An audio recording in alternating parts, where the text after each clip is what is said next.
जय हिंद साथियों, कैसे हैं आप लोग। उम्मीद करते हैं आप लोग अच्छे होंगे।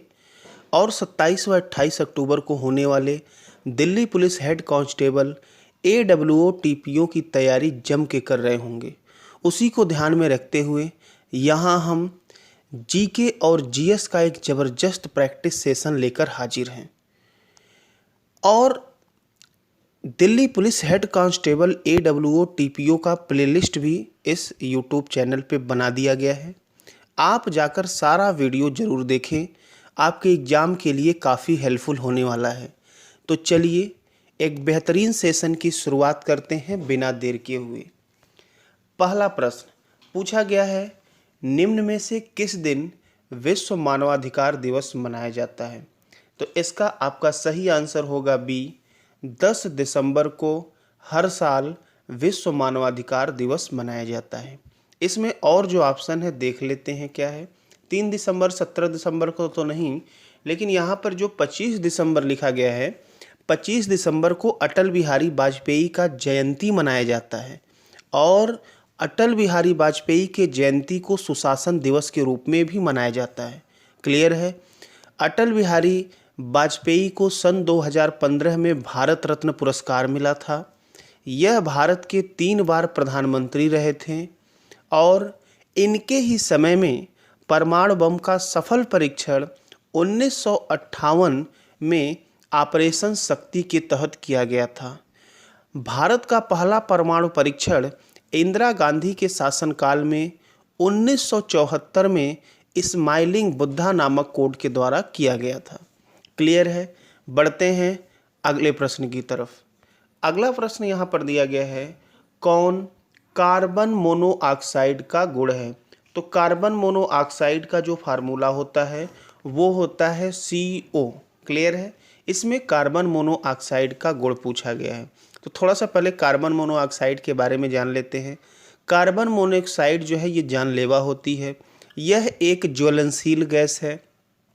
RBC जिसे कहते हैं, जो कि हमारे ब्लड में पाया जाता है, रेड ब्लड कार्पल्स, RBC क्या होता है, O को ज़्यादा पकड़ता है। लेकिन यदि कार्बन डाइऑक्साइड नहीं, यदि कार्बन मोनोऑक्साइड हमारे लंग्स या फेफड़े में जाता है तो फिर RBC मतलब कार्बन को ज़्यादा पकड़ने लगता है, जिससे कि क्या होती है, हमारे ब्लड में ऑक्सीजन की कमी हो जाती है और हमारा दम घुटने लगता है।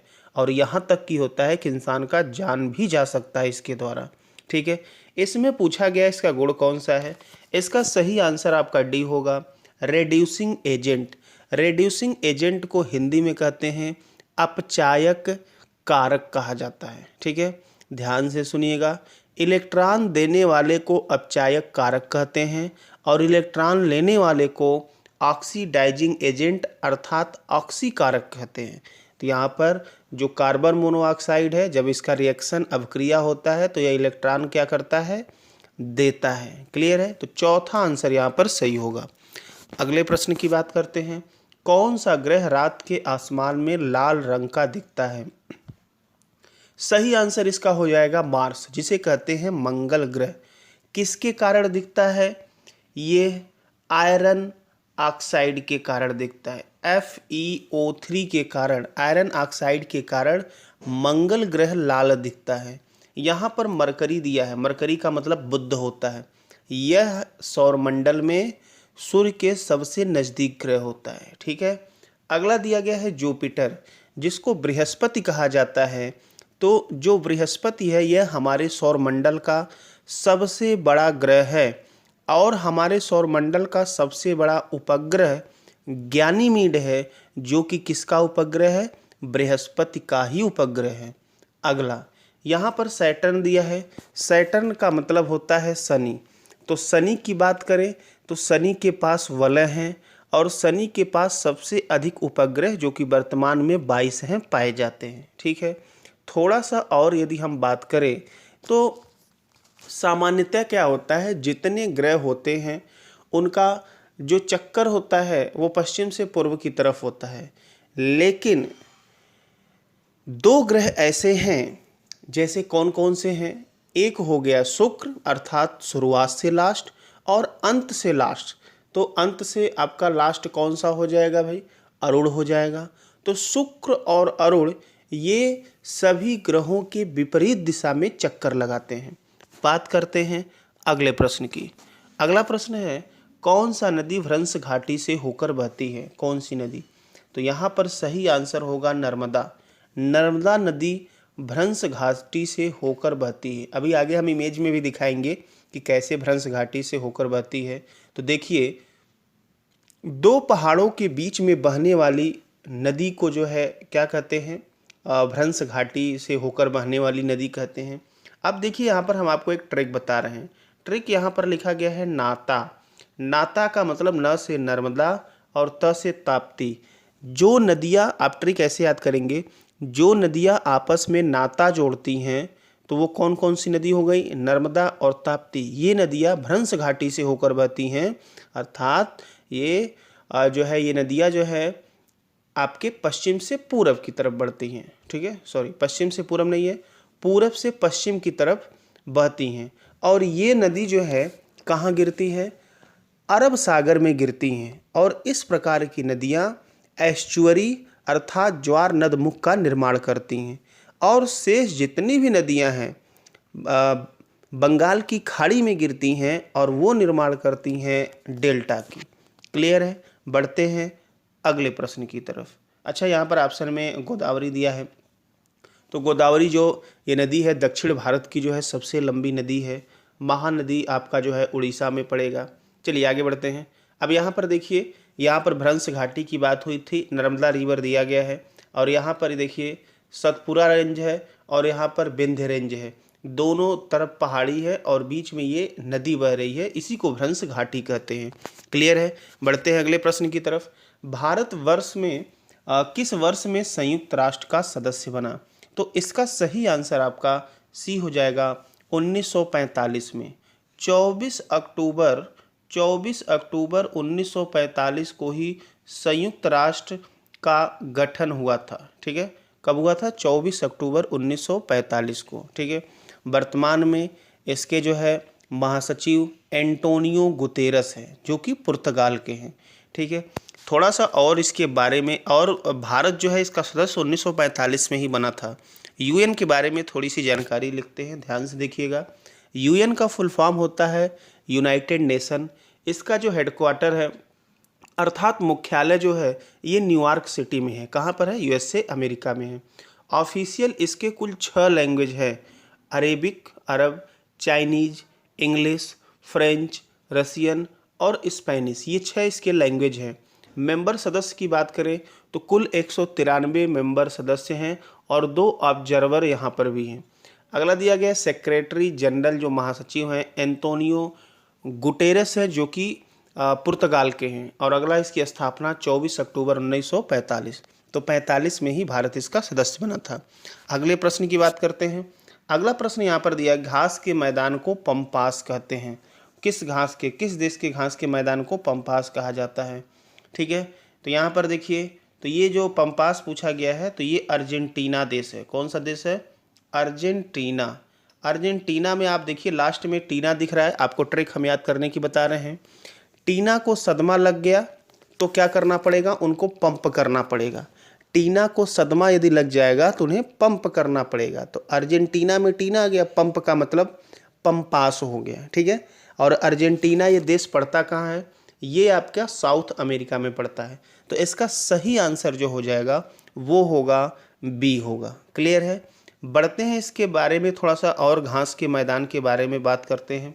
तो देखिए स्टेपीस जो दिया गया है यूरो और एशिया, मतलब कुछ भाग यूरोप का और कुछ भाग एशिया का, दोनों जगह पड़ता है। अगला पुस्ताज दिया गया है, यह घास का मैदान हंगरी में पड़ता है। वेल्ड जो है अफ्रीका में पड़ता है। प्रेरीज नॉर्थ अमेरिका में पड़ता है अर्थात उत्तरी अमेरिका में।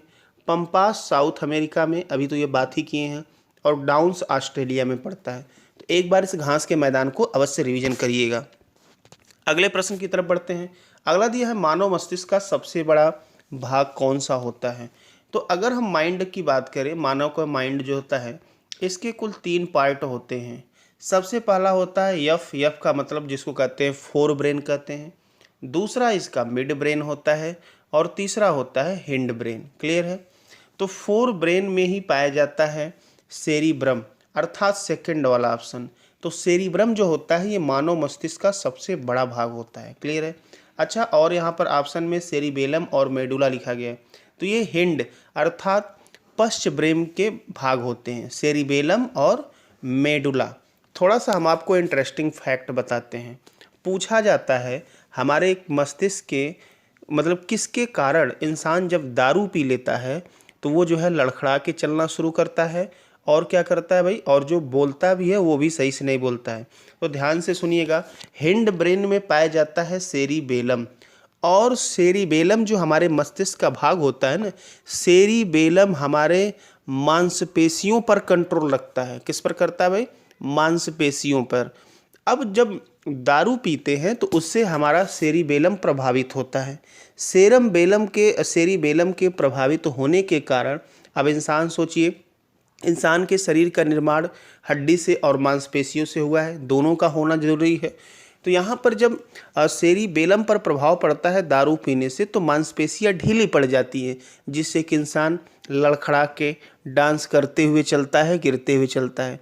अच्छा ठीक है, लेकिन जब इंसान बोलता है तो उसकी जिह्वा कैसे फिसलती है? तुलबुला के बोलना शुरू करता है, कुछ भी बोलता है। तो आप बताइए, जिह्वा में जीभ आता है, जीभ भी मांस है, मांसपेशियाँ ही हैं। तो वहाँ पर जब सेरिबेलम जो है दिक्कत करेगा तो हमारी जिह्वा के द्वारा ही हम बोलते हैं, तो फिर हम अच्छे से बोल भी नहीं पाएंगे, लोग तुलबुला के लड़बड़ा के बोलते हैं। ठीक है, तो ये एग्जाम में पूछा गया है कि दारू पीने पर इंसान के मस्तिष्क का कौन सा भाग प्रभावित होता है जिससे कि वह जो है लड़खड़ा के चलता है या बैलेंस नहीं बना पाता है। तो ध्यान दीजिएगा, ये हिंड पश्च दिमाग का जो सेरिबेलम होता है यही होता है।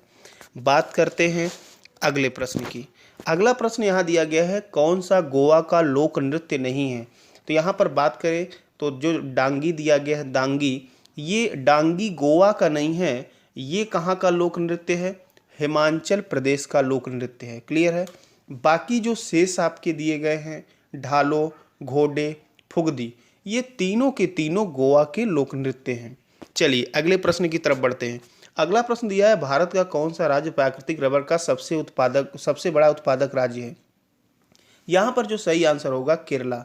केरला में सबसे अधिक रबड़ का उत्पादन होता है। ठीक है, और केरल में मसालों की खेती भी होती है। ठीक है, तो यहाँ पर अच्छा और क्या ऑप्शन में है? असम दिया है। असम की यदि बात करें तो चाय का सबसे अधिक उत्पादन असम में होता है। असम की यदि बात करें तो यहाँ पर बांस का उत्पादन सबसे अधिक होता है। तो असम को हम ले सकते हैं, चाय और बांस का उत्पादन सबसे अधिक होता है। अच्छा, ऑप्शन में तमिलनाडु भी दिया गया है। तो तमिलनाडु में किसका सबसे अधिक उत्पादन होता है? नारियल कह सकते हैं। किसका कह सकते हैं भाई? नारियल। नारियल का सबसे अधिक उत्पादन, या केला कह लीजिए। तो हमारे देश में नारियल और केला का सबसे अधिक उत्पादन तमिलनाडु में होता है। कर्नाटक, क से कर्नाटक, क से कॉफ़ी, कॉफ़ी सबसे अधिक कहाँ पर होता है? कर्नाटक में उत्पादन होता है। चलिए आगे बढ़ते हैं अगले प्रश्न की तरफ। अगला प्रश्न है, कृत्रिम वर्षा करने में प्रयुक्त होने वाला रसायन है। आप जानते हैं सामान्यतः जहाँ पर सूखा पड़ता है या बारिश नहीं होता है, बादल निकल जाते हैं, और आपको मालूम है कि वर्षा होने का सबसे बड़ा कारण होता है बादल के रुकने का जंगल, पेड़ पौधे होते हैं। जहाँ पर जंगल पेड़ पौधे ज़्यादा होते हैं वहाँ पर उनकी आकर्षण शक्ति पेड़ों की इतनी होती है कि बादल से बारिश को अपनी तरफ खींचते हैं और वर्षा वहाँ होने लगती है। तो इसीलिए सामान्यतः जो रेगिस्तानी एरिया होते हैं जैसे राजस्थान हो गया, वहाँ पर बारिश कम होता है। उसके और भी रीजन हैं, लेकिन एक रीजन ये भी है कि वहाँ पर पेड़ पौधे नहीं हैं। तो उस कंडीशन में क्या होती है? कृत्रिम वर्षा कराई जाती है। कृत्रिम वर्षा में क्या होते हैं? हेलीकॉप्टर से क्या किया जाता है? ऊपर बादलों के ऊपर जाकर उसके ऊपर रसायन का छिड़काव किया जाता है। ठीक है, तो अब यहाँ पर देखिए कौन से रसायन का प्रयुक्त होता है। अगर हम बात करें तो सबसे सटीक तो रसायन होता है वास्तव में, अब यहाँ पर ऑप्शन में तो नहीं है, AgBr होता है, जिसको हम कहते हैं सिल्वर ब्रोमाइड कहते हैं। लेकिन ऑप्शन में यदि AgBr नहीं है तो उस कंडीशन में जो हम सटीक आंसर देंगे वो वाला बी वाला देंगे, जिसको कहते हैं सिल्वर आयोडाइड कहते हैं। क्या कहते हैं? Silver iodide. सिल्वर आयोडाइड का फार्मूला होता है AgI। तो इसका सही आंसर बी होगा। तो इसको ध्यान दीजिएगा, ये ऐसा नहीं कि इसका आंसर यही है। अगर सिल्वर ब्रोमाइड दिया है तब तो आंसर AgBr होगा, लेकिन यदि ऑप्शन ये नहीं है तो प्राथमिकता हम बी को देंगे। क्लियर है। बढ़ते हैं अगले प्रश्न की तरफ। किस वायसराय ने भारत में स्थानीय स्वशासन प्रणाली की शुरुआत की है? 11 नंबर क्वेश्चन। तो इसका सही आंसर हो जाएगा लॉर्ड रिपन ने शुरुआत की है। कब किया था? 1882 में। तो 1882 में लॉर्ड रिपन ने क्या किया था भाई? स्थानीय स्वशासन की शुरुआत किया था। ठीक। अच्छा, लॉर्ड रिपन का जो शासनकाल भारत में था यह 1880 से लेकर 84 के बीच में था। ठीक है। और लॉर्ड रिपन के कार्यकाल में ही 1881 में हमारे देश में जो जनगणना है वो एक नियमित रेगुलर क्रम पे हर 10 साल में होना शुरू हो गया था। लेकिन जनगणना की जो शुरुआत हुई थी यह 1872 में लॉर्ड मेयो के शासनकाल में हुई थी। थोड़ा सा हम आपको आइए ट्रिक दिखा देते हैं, जनगणना के बारे में पूछा जाता है एग्जाम में। तो यहाँ पर एक ट्रिक है मर मतलब मर गया, मरना। ठीक है। तो हम ऐसे ट्रिक याद करेंगे। हमारे देश में जब जनगणना शुरू हुई थी तो ये सारे क्या हो गए थे? मर गए थे। तो कैसे मर गए थे? तो शुरुआत तो 1872 में हुआ था। तो 1872 में कौन था? मियो था, जिसको मियो कहते हैं, लोग लॉर्ड बोलते हैं, लॉर्ड नहीं हमारे लिए। और लेकिन 1881 से जनगणना हमारे देश में हर 10 साल के अंतराल पे होने लगा। तो उस समय रिपन थे। तो मर ऐसे याद करेंगे ना तो आपको कभी नहीं भूलेगा, एग्जाम में पूछा जाता है। चलिए, तो ये तो लॉर्ड रिपन इसका सही आंसर हो गया। अब यहाँ पर पहले ऑप्शन में दिया है लॉर्ड मेयो।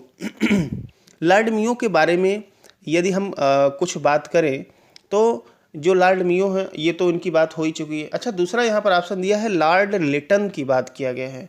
ठीक है। तो यहाँ पर अब लिटन क्या किए थे? लिटन जो है वर्नाक्यूलर एक्ट लाए थे और लिटन को एक उपाधि दी जाती है जिनका नाम है, इन्हें उल्टे चरित्र के वायसराय कहा जाता है। क्लियर है। अच्छा, यहाँ पर और यदि हम बात करें लॉर्ड रिपन के बारे में तो इतनी तो जानकारी हो गई कि ये स्थानीय स्वशासन प्रणाली की जो है शुरुआत किए थे। इन्हें स्थानीय स्वशासन का जनक भी कहा जाता है और इन्होंने ही सिविल सेवा की एज 19 साल से बढ़ाकर 21 साल कर दी थी। क्लियर है। एक और नाम दिया है कर्जन। कर्जन जो है सबसे अधिक फेमस है, ये बंगाल विभाजन के लिए है। 1905 में बंगाल विभाजन हुआ था और ये कर्जन ने ही करवाया था। चलिए अगले प्रश्न की तरफ बढ़ते हैं। अगला प्रश्न दिया है विश्व का सबसे बड़ा द्वीप कौन सा है? तो सही आंसर आपका बी होगा, ग्रीनलैंड। ग्रीनलैंड विश्व का सबसे बड़ा द्वीप है। ठीक है। अच्छा, यहाँ तीसरा ऑप्शन दिया गया है न्यू गिनी। न्यू गिनी द्वीप प्रशांत महासागर में है। ठीक है। और ये ऑस्ट्रेलिया के उत्तर में स्थित है और यह दुनिया का दूसरा सबसे बड़ा जो है द्वीप है। क्लियर है। अच्छा, यहाँ पर सुमात्रा दिया है। तो सुमात्रा द्वीप जो है इंडोनेशिया का एक द्वीप है। श्रीलंका तो हमारे भारत के दक्षिण में एक द्वीप है। क्लियर है। अगले प्रश्न की तरफ बढ़ते हैं। अगला प्रश्न दिया है मनुष्य में पाई जाने वाली पसलियों का जोड़ा कितना होता है? तो कुल पसलियों का जो जोड़ा होता है वह होता है 12 जोड़ा होता है। 12 जोड़ा का मतलब पसलियाँ कितनी होंगी? 24। तो ध्यान दीजिएगा, अगर पसलियाँ पूछेगा जिसको इंग्लिश में रिप्स कहते हैं तो 24 होगा, लेकिन जोड़ा पूछेगा तो 12 होगा। क्लियर है। अच्छा, इसमें और थोड़ा सा जान लेते हैं। यहाँ पर 14 एक ऑप्शन दिया है। 14 का मतलब क्या होता है? तो मनुष्य के शरीर में अगर हड्डी की बात करें तो चेहरे पर 14 हड्डी पाई जाती है। कितनी पाई जाती है? 14। कपाल की बात करें तो इसमें 8 हड्डी पाई जाती है। कान की बात करें तो इसमें 6 हड्डी पाई जाती है। और कान की जो हड्डी स्टेपिस होती है ये हमारे शरीर की सबसे छोटी हड्डी होती है और जंघा की जो फीमर होती है ये हमारे शरीर की सबसे बड़ी हड्डी होती है। चलिए आगे बढ़ते हैं। अगला प्रश्न दिया गया है पूर्वी और पश्चिमी घाट में जुड़ते हैं। पूर्वी और पश्चिमी घाट कहाँ जुड़ते हैं? तो इसका सही आंसर बी होगा, नीलगिरी की जो पहाड़ियाँ हैं वहीं पर पूर्वी और पश्चिमी घाट जुड़ते हैं। क्लियर है। अगला पहला इसमें एक ऑप्शन दिया है पलानी हिल्स। पलानी जो हिल्स है, पहाड़ियाँ हैं, ये कहाँ पाई जाती हैं? तमिलनाडु में पाई जाती हैं। ठीक है। अगला ऑप्शन और दिया गया है अन्नामलाई पहाड़ी। तो अन्नामलाई जो है ये तमिलनाडु और केरल में पाई जाती हैं। ठीक है, दोनों राज्य में स्थित है। और अन्नामलाई पहाड़ी की जो सबसे ऊंची चोटी है उसको अनामुंडी चोटी कहते हैं, जो कि कहाँ स्थित है? केरल में है। अगला यहाँ पर मालाबार हिल्स दिया गया, ध्यान दीजिएगा। एक मालाबार तट होता है, एक मालाबार हिल्स होता है, मतलब पहाड़ी होता है। तो यहाँ पर अगर मालाबार तट बात करेगा तो ये पश्चिमी घाट में केरल और तमिलनाडु पर स्थित हैं, ठीक है। लेकिन अगर मालाबार पहाड़ी कहेगा तो ये मुंबई में स्थित है, छोटी सी पहाड़ी है, ठीक है, क्लियर है। अगले प्रश्न की बात करते हैं। अगला प्रश्न थोड़ा सा और यहाँ पर रेंज की बात कर दिया गया है। अरावली पहाड़ी में सबसे ऊंची जो चोटी है वो गुरु शिखर है अरावली, जो कि भारत नहीं पूरे दुनिया की सबसे पुरानी या अवशिष्ट जो है पर्वत श्रृंखला है, ठीक है, जो कि आपके यहाँ महाराष्ट्र से लेकर ऊपर दिल्ली जो कि राजसीना हिल्स राष्ट्रपति भवन है वहाँ तक फैला हुआ है। अगला है सतपुड़ा रेंज, इसकी सबसे ऊंची चोटी कौन सी है? धूपगढ़। अगला है काराकोरम रेंज, इसकी सबसे ऊंची चोटी है केटू गाडविन ऑस्टिन, और वर्तमान में भारत की सबसे ऊंची चोटी भारत जिसे मानता है वो केटू गाडविन ऑस्टिन को ही मानता है। नेक्स्ट है हाईएस्ट पीक ऑफ वेस्टर्न घाट, ये अनाईमुंडी है। पश्चिमी घाट का सबसे जो है ऊंची जो चोटी है वो कौन सी है? अनाईमुंडी है। नेक्स्ट है highest peak of Nilgiri hills, ठीक है, नीलगिरी पहाड़ी की सबसे ऊंची जो चोटी है वो कौन सी है? दोद्दा बेट्टा चोटी है, क्लियर है। बढ़ते हैं अगले प्रश्न की तरफ। अगला प्रश्न दिया है भारत में सबसे बड़ा बाघ अभ्यारण्य कौन सा है? तो इसका सही आंसर ए हो जाएगा, नागार्जुन सागर बाघ अभ्यारण्य भारत का सबसे बड़ा बाघ अभ्यारण्य है, और ये है कहाँ पर? आंध्र प्रदेश में है, क्लियर है। ये जो मानस दिया गया है ये असम में है, ठीक है, कहाँ पर है? असम में है। अच्छा, और देखते हैं पेंच दिया गया है, ये महाराष्ट्र और एमपी में स्थित है। अच्छा, कॉर्बेट दिया है, तो जो कॉर्बेट है ये उत्तराखंड में स्थित है। इसकी स्थापना हुई थी 1936 में, उस समय इसका नाम था हेली नेशनल पार्क, बाद में इसका नाम बदलकर जिम कॉर्बेट किया गया। वर्तमान में इसका नाम फिर से बदला गया है और इस समय इसका नाम है रामगंगा, ठीक है भाई। हमारे देश में कुल 53 वर्तमान में 53 टाइगर रिजर्व हैं, जिसमें 53वां नंबर का जो टाइगर रिजर्व है वो है गुरु घासीदास, जो कि कहाँ पर है? छत्तीसगढ़ में, ठीक है। और इसके बारे में थोड़ी सी बात कर लेते हैं। दिया गया which country has the highest tiger, मतलब दुनिया का ऐसा कौन सा देश है जहाँ पर टाइगर की संख्या सबसे अधिक है? तो इसका सही आंसर हो जाएगा इंडिया, सबसे अधिक टाइगर इंडिया में है, भारत में। अगला दिया गया है इंडिया में कुल कितने टाइगर रिजर्व हैं? तो कुल 53 टाइगर रिजर्व हैं, और अभी हमने बताया है कि जो 53वां टाइगर रिजर्व है वो गुरु घासीदास बना है, जो कि छत्तीसगढ़ में है। नेक्स्ट बात करते हैं, कौन सा भारत का ऐसा राज्य है जहां पर सबसे अधिक पॉपुलेशन है, संख्या है टाइगर की? तो यह है मध्य प्रदेश, सही आंसर मध्य प्रदेश होगा। Which tiger reserve has the highest tiger, मतलब ऐसा कौन सा टाइगर रिजर्व है जहां पर सबसे अधिक संख्या है? तो ये है कॉर्बेट टाइगर रिजर्व, ठीक है, जो कि उत्तराखंड में स्थित है। बात करते हैं अगले प्रश्न की, गटरों के संत के रूप में किसे जाना जाता है? तो ध्यान से देखें, इसका सही आंसर बी होगा, मदर टेरेसा को गटरों के संत के रूप में जाना जाता है। अंबेडकर, बाबा अंबेडकर हैं संविधान निर्माता, संविधान के जनक कहा जाता है। महात्मा गांधी के बारे में तो आप काफ़ी पढ़े हैं, बाबा आमटे एक समाज सेवी थे। चलिए अगले प्रश्न की बात करते हैं, लोकसभा के जनक के रूप में किसे जाना जाता है? तो लोकसभा का जनक कौन है भाई? लोकसभा का जनक लोकसभा के प्रथम अध्यक्ष को ही कहा जाता है। तो ये लोकसभा के प्रथम अध्यक्ष थे जीवी मावलंकर। कौन थे भाई? जीवी मावलंकर थे, ठीक है, जब इसका प्रथम बैठक हुआ था। देखिए 13 मई 1952 को लोकसभा और राज्यसभा दोनों की प्रथम बैठक हुई थी, क्लियर। अच्छा, ऑप्शन में यहाँ पर दिया गया है अनंत सैनम, अनंत सैनम लोकसभा के प्रथम उपाध्यक्ष थे, ठीक है। जाकिर हुसैन दिया गया है, जाकिर हुसैन हमारे देश के तीसरे नंबर के राष्ट्रपति थे। बात करते हैं अगले प्रश्न की। अगला प्रश्न है, भारत में किसी भी राज्य की मुख्यमंत्री बनने वाली पहली महिला कौन सी थी?